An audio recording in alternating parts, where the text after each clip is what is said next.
सबसे पहले टाइटल को समझते हैं हिज फर्स्ट फ्लाइट। यहाँ फ्लाइट का मतलब सिर्फ हवा में उड़ना नहीं, इसका डीप मीनिंग है लाइफ का पहला चैलेंजिंग स्टेप।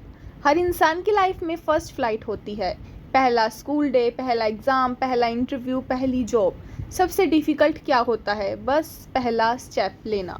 और इसी मैसेज को ऑथर ने एक सीक्वल की स्टोरी के थ्रू एक्सप्लेन किया है। स्टोरी शुरू होती है एक यंग सीगुल से। सीगुल एक सी बर्ड होता है जो समुंदर के किनारे रहता है। एक बहुत ऊंचा क्लिफ था। क्लिफ का मतलब होता है एक ऊंची पहाड़ी जिसके नीचे सीधा समुंदर था। इसी क्लिफ के ऊपर एक सीगुल फैमिली रहती थी। फैमिली में मदर, फादर, 2 ब्रदर, एक सिस्टर और एक हमारा लिटिल छोटू सा यंग सीगुल। सब बच्चे बड़े हो चुके थे, अब टाइम आ गया था फ्लाइंग सीखने का। यंग सीगुल के ब्रदर और सिस्टर ने फ्लाइंग सीख ली थी। पहले उन्होंने थोड़ा जंप किया, फिर विंग्स को स्प्रेड किया, हवा ने उन्हें सपोर्ट दिया और धीरे धीरे वो आसमान में उड़ने लगे। पेरेंट्स बहुत खुश हुए। अब सब लोग सी के ऊपर फ्लाई करते, फिश पकड़ते, मज़ा करते। लेकिन एक मेंबर अभी भी पीछे रह गया, यंग सीगुल, हमारा छोटा प्यारा seagull. Why was he afraid? जानते हैं उसे डर क्यों लगता था? अब क्वेश्चन आता है, वो उड़ता क्यों नहीं था? रीज़न बहुत सिंपल था, फियर, डर। उसे लगता था मेरे विंग्स छोटे हैं, मैं गिर जाऊंगा, मैं मर जाऊंगा। कभी कभी हमारा माइंड रियलिटी से ज़्यादा इमेजिनेशन से डर जाता है। एग्जैक्टली वही यंग सीगुल के साथ हुआ। उसने कभी ट्राई ही नहीं किया और बिना ट्राई किया ही डिसाइड कर लिया मैं नहीं कर सकता। यही सबसे बड़ी मिस्टेक थी। उसके पेरेंट्स बार बार उसे मोटिवेट करते, come on, jump, you can do it. लेकिन यंग सीगुल क्लिफ्स के एज तक आता, नीचे देखता और तुरंत पीछे हट जाता। उसके लेग्स कांपने लगते, हार्ट फास्ट बीट करता और वो बैठ जाता। बिल्कुल वैसे ही जैसे एग्ज़ाम हॉल के बाहर कई स्टूडेंट्स फील करते हैं। प्रिपरेशन होती है, नॉलेज होती है, लेकिन फियर कॉन्फिडेंस को कवर कर देता है।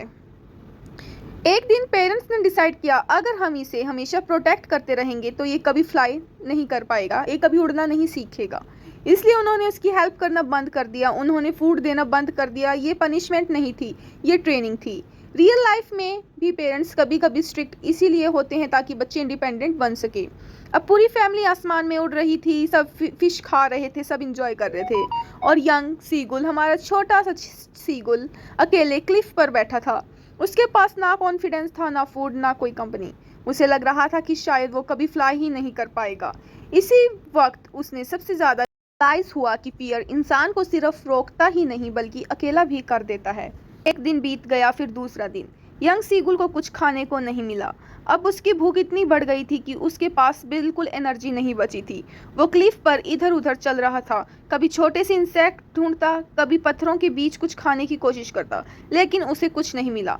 स्टूडेंट्स, इमेजिन करो जब इंसान या कोई भी जानवर बहुत भूखा होता है तो उसका पूरा ध्यान सिर्फ फूड पर होता है। इसी भूख ने उसकी लाइफ बदलने वाली थी।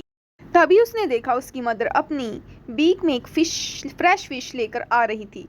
फिश देखते ही यंग सीगुल की आंखों में चमक आ गई। उसने ज़ोर ज़ोर से आवाज़ लगानी शुरू की, माँ प्लीज़ मुझे फ़िश दो। उसे पूरा यकीन था कि माँ उसके पास आएगी और उसे खाना खिला देगी, लेकिन ऐसा नहीं हुआ। मदर उसके पास आई लेकिन क्लिफ पर लैंड नहीं किया। वो हवा में ही उड़ती रही। फिश उसके बिल्कुल सामने थी, लेकिन इतनी दूर कि वो उसे पकड़ नहीं सकता था। यंग सीगुल ने ज़ोर ज़ोर से चिल्लाया, उसने अपनी नेक आगे बढ़ाई, अपने विंग्स फैलाए, लेकिन फिश अभी भी उसकी रीत से बाहर थी। मदर जानबूझकर उसे टेम्प्ट कर रही थी। ये उसकी पनिशमेंट नहीं थी, ये एक इंटेलिजेंट ट्रेनिंग मेथड था। कभी कभी टीचर और पेरेंट्स हमें डायरेक्ट आंसर नहीं देते, वो चाहते हैं कि हम उसे खुद सीखें। अब यंग सीगुल के पास सिर्फ 2 चॉइस थी, या भूखा रहे या जंप करे। उसने एक बार नीचे समुंदर की तरफ देखा, उसे फिर डर लगा। उसके माइंड में वही थॉट्स आए, अगर मैं गिर गया, अगर मैं मर गया तो। लेकिन इसी वक्त भूख ने फियर को हरा दिया। उसने सोचा अब जो होगा देखा जाएगा और क्लिफ से जंप कर दिया। ये उसकी फर्स्ट फ्लाइट थी। जैसे ही उसने जंप किया उसे लगा वो सीधा नीचे गिर रहा है। उसके मुंह से एक जोर की आवाज़ निकली, वो बहुत डर गया, लेकिन उसी मोमेंट उसके विंग्स ऑटोमेटिकली स्प्रेड हो गई। फ्रेश हवा उसके विंग्स के नीचे आई और मराइकल हुआ। मराइकल मतलब चमत्कार। वो गिर नहीं रहा था, वो खुद उड़ रहा था। उसने पहली बार महसूस किया उसके विंग्स स्ट्रॉन्ग है। जिस चीज़ से वो इतने दिन से डर रहा है वही चीज़ उसकी स्ट्रेंथ बन गई।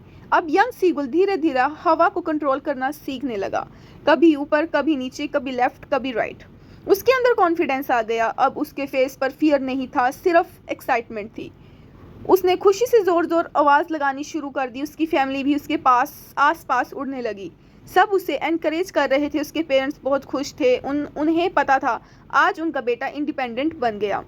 अब यंग सीगुल सी के ऊपर उड़ रहा था, लेकिन एक नया फियर उसके सामने आया। उसने सोचा अगर मैं पानी में गिर के डूब गया और मर गया तो क्या होगा। लेकिन उसकी मदर नीचे वाटर पर बैठी हुई थी।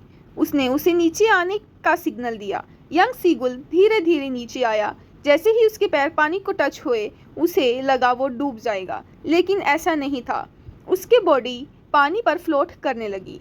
अब उसे समझ आ गया कि सीगुल सिर्फ उड़ ही नहीं बल्कि पानी पर तैर भी सकते हैं।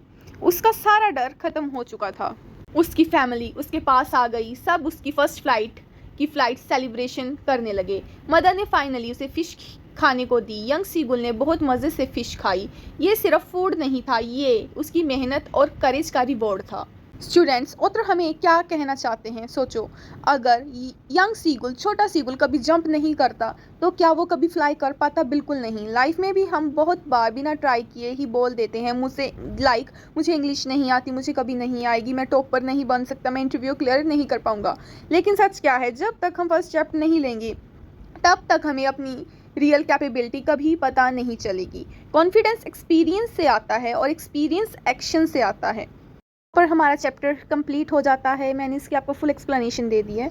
अगर आज का लेक्चर आपको हेल्पफुल लगे तो लाइक ज़रूर करें और अपनी क्लासमेट के साथ शेयर कीजिए और सब्सक्राइब कीजिए सुखमन योर एजुकेटर को। कमेंट करके ज़रूर बताना कि आपको चैप्टर का कौन सा पार्ट सबसे ज़्यादा इंस्पायरिंग लगा।